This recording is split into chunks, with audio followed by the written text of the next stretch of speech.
नमस्कार, मी संध्या आपल्या सगळ्यांचे माझ्या चॅनलवर खूप खूप स्वागत करत आहे. आता नवीन वर्ष म्हणजेच 2026 हे सुरू होणार आहे आणि नवीन वर्षाची सुरुवात म्हटल्यावर नवीन वर्षात पहिला जो सण येतो तो म्हणजे मकर संक्रांती. प्रत्येक महिला या मकर संक्रांती सणाची उत्सुकतेने वाट बघत असते. सौभाग्याच्या सणांमध्ये मकर संक्रांतीचा सण हा खूप मोठा सण मानला जातो आणि वर्षाच्या सुरुवातीलाच पहिला जो सण येतो तो म्हणजे मकर संक्रांत.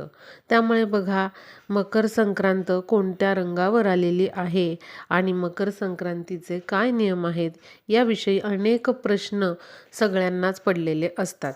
आणि विशेष म्हणजे बघा, मकर संक्रांत ही दरवर्षी 15 जानेवारीला साजरी केली जाते. पण या 2026 मध्ये नक्की मकर संक्रांत 15 तारखेला आहे की 14 तारखेला आहे यामध्ये देखील संभ्रम, गोंधळ निर्माण झालेला आहे. त्यामुळेच सगळ्या प्रश्नांची उत्तरं देण्यासाठी आपण हा व्हिडिओ बनवत आहोत.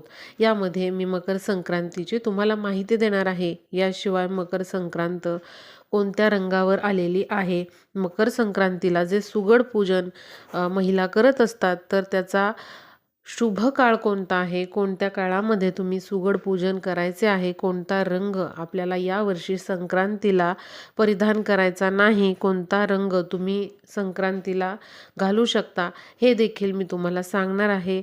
आणि त्याशिवाय इतर जे नियम असतात संक्रांतीचे ते देखील मी तुम्हाला या व्हिडिओमध्ये थोडक्यात सांगण्याचा प्रयत्न करणार आहे.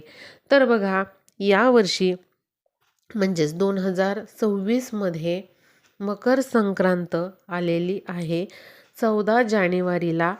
वार आहे बुधवार. ज्या दिवशी सूर्याचे संक्रमण मकर राशीमध्ये होते तो दिवस मकर संक्रांती म्हणून साजरा करण्यात येतो. मकर संक्रांती हा सण जो आहे किंवा हा जो दिवस आहे तो सूर्यदेवांना समर्पित असा सण आहे. आणि ज्या दिवशी सूर्य मकर राशीमध्ये प्रवेश करतो त्याला मकर संक्रांती म्हणतात. आणि त्याचबरोबर उत्तरायण देखील या काळाला म्हटलं जातं. यानंतर उत्तरायणाला सुरुवात होते आणि उत्तरायणाचा काळ हा अत्यंत शुभ काळ समजला जातो. ज्योतिषशास्त्रामध्ये उत्तरायणाच्या काळाला विशेष महत्त्व देण्यात आलेले आहे. हा अत्यंत शुभ काळ समजला जातो.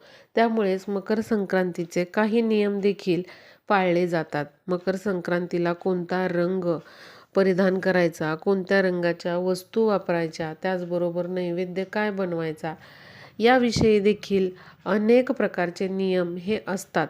बघा, पाळणारे नियम पाळतात, न पाळणारे पाळत देखील नाहीत. पण ज्या त्या सणाचं जे ते महत्त्व आहे ते आपण राखलं पाहिजे. जेवढं आपल्याकडून शक्य आहे तेवढे नियम आपण पाळायचे आहेत. अगदी काटेकोरपणे शरीराला त्रास होईल याप्रमाणे तुम्ही नियम पाळावेत असं काहीच नाही, असं बंधन नाही. पण जेवढं तुम्हाला सोयीस्कररित्या सहजपणे नियम तुम्हाला पाळता येतील तेवढे नियम तुम्ही मकर संक्रांतीचे पाळू शकता. आता बघूया की यावर्षी 2026मध्ये मकर संक्रांत कोणत्या रंगावर आलेली आहे आणि मकर संक्रांतीची इतर माहिती देखील मी तुम्हाला सांगते. शुभ काळ देखील सुगड पूजनाचा मी तुम्हाला सांगणार आहे. तर बघा, यावर्षी 2026मध्ये बुधवारी 14 जानेवारीला दुपारी 3:06 सूर्य मकर राशीत प्रवेश करत आहे. त्यामुळे संक्रांत ही बुधवारी 14 जानेवारी 2026 रोजीच साजरी करण्यात येणार आहे. याच दिवशी आपल्याला सुगड पूजन देखील करायचे आहेत. महिला, ज्या सौभाग्यवती महिला आहेत तर त्या 14 जानेवारीलाच बुधवारी सुगड पूजन आपल्याला करायचं आहे. आता संक्रांतीचा सुगड पूजनाचा शुभ काळ कोणता आहे ते बघूयात. तर बुधवारी 14 जानेवारीला दुपारी 3:06 ते 5:45 पुण्यकाळ आहे आणि महापुण्यकाळ आहे तो मी तुम्हाला सांगते. तर यामध्ये 3:06 ते 3:45 महापुण्यकाळ असणार आहे. म्हणजे तुम्ही या शुभ मुहूर्तामध्ये कधीही सुगड पूजन करू शकता. आता 2026च्या मकर संक्रांतीची संपूर्ण माहिती बघूयात. सूर्याचे मकर संक्रमण बालव कर्णावर होत असल्याने वाहन वाघ असून उपवाहन घोडा आहे. संक्रांतीने पिवळे वस्त्र परिधान केले असून हातात गदा घेतली आहे. केशराचा टिळा लावलेला आहे. वयाने कुमारी असून बसलेली आहे. वासाकरिता जाईचे फूल घेतलेले आहे. पायस भक्षण करीत आहे. सर्पजाती आहे. भूषणार्थ मोती धारण केलेले आहेत. वारनाव व नक्षत्र नाव मंदाकिनी असून सामुदाय मुहूर्त 30 आहेत. पूर्वेकडून पश्चिमेस जात आहे व वायव्य दिशेस पाहत आहे. संक्रांतीचे फळ. संक्रांतीने ज्या वस्तू परिधान केल्या आहेत त्या वस्तू महाग होतील. संक्रांती जेथून आली आहे तेथील जनतेला सुख प्राप्त होईल. पर्वकाला द्यावयाचे दान. नवे भांडे, गाईला घास, अन्न, तिलपात्र, गूळ, तीळ, सोने, भूमी, गाय, वस्त्र, घोडा इत्यादी यथाशक्ती दान करावे. किंक्रांत 2026मध्ये 15 जानेवारी 2026ला गुरुवारी आलेले आहे. किंक्रांतीला करीदिन असे देखील म्हटले जाते. म्हणजेच बघा, संक्रांतीने यावर्षी पिवळे वस्त्र परिधान केलेले आहे. त्यामुळे आपल्याला संक्रांती दिवशी म्हणजे 14 जानेवारीला बुधवारी पिवळ्या रंगाची साडी किंवा कपडे परिधान करायचे नाहीत. तर पिवळा रंग सोडून तुम्ही इतर कोणत्याही रंगाचे कपडे परिधान करू शकतात. मकर संक्रांती दिवशी विशेष करून काळा रंग परिधान करण्याची प्रथा आहे, पद्धत आहे. त्यामुळे तुम्ही यावर्षी काळा रंग देखील परिधान करू शकता किंवा तुम्हाला आवडणारा जो रंग आहे तो तुम्ही परिधान करू शकता. महिलांनी सुगड पूजन करताना पिवळा रंग किंवा म्हणजे पिवळी जी साडी आहे, कपडे आहेत, तर तो रंग आपल्याला वर्ज्य करायचा आहे.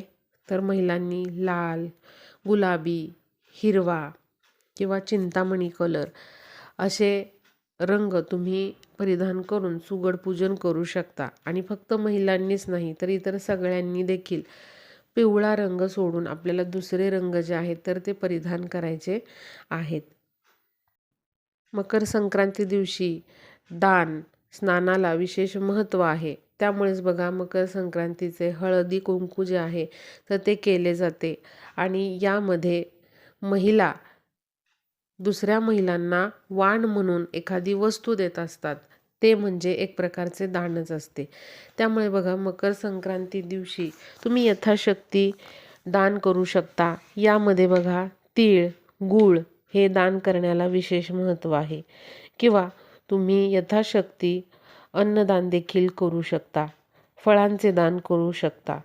संक्रांती दिवशी गाईला घास खाऊ घातल्याने आपल्या मागच्या अनेक अडचणी दूर होतात आणि आपली अडकलेली कामे देखील पूर्ण होतात.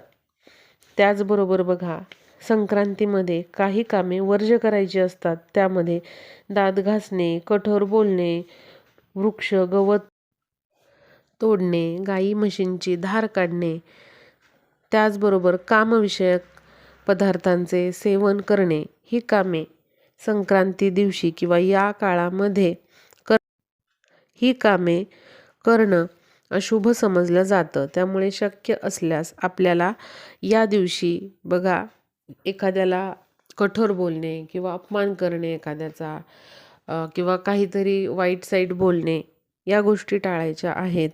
किंवा बघा, ज्यांच्याकडे गाई म्हशी आहेत तर त्यांच्या धारा काढणे, त्याचबरोबर मद्यपान वगैरे सेवन करणे, मांसाहार करणे, कांदा लसूण खाणे या गोष्टी ज्या आहेत तर त्या टाळायच्या आहेत. त्याचबरोबर वृक्षतोड करणे किंवा झाडं तोडणे, पर्यावरणाला हानी पोहोचेल असं काहीतरी करणे, मुक्या जनावरांना मारणे किंवा गायी आपल्या घरासमोर आलेल्या आहेत, गायी म्हशी बैल, त्यांना हुसकवून लावणे, त्यांनी काहीही आपल्याला त्रास दिलेला नसेल तरी देखील त्यांना मारणे, अशा गोष्टी आपल्याला या दिवशी टाळायच्या आहेत. त्याचबरोबर संक्रांत ही पायस भक्षण करत आहे. पायस म्हणजे एक खिरीसारखा प्रकार आहे. त्यामुळे या दिवशी आपल्याला शक्यतो खीर ही करायची नाही, तर तुम्ही गोडाचा कोणताही वेगळा पदार्थ या दिवशी करू शकता. या दिवशी बऱ्याचशा घरांमध्ये पुरणपोळीचा नैवेद्य केला जातो. पुरणपोळीचा नैवेद्य तुम्ही करू शकता.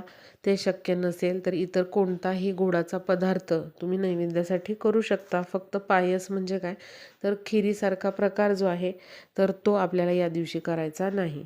तर बघा, या वर्षीच्या 2026च्या संक्रांतीविषयीची बरीचशी माहिती मी तुम्हाला देण्याचा प्रयत्न केलेला आहे. तर बऱ्याचशा प्रश्नांची उत्तरं तुम्हाला मिळालेली असतील. या व्हिडिओला जास्तीत जास्त शेअर करा, म्हणजे बऱ्याचशा ताईंपर्यंत हा व्हिडिओ पोहोचेल आणि या वर्षीच्या 2026च्या मकर संक्रांतीविषयीच्या पडलेल्या प्रश्नांची उत्तरं त्यांना मिळतील. या वर्षीच्या 2026 मकर संक्रांतीच्या सर्वांना खूप खूप शुभेच्छा.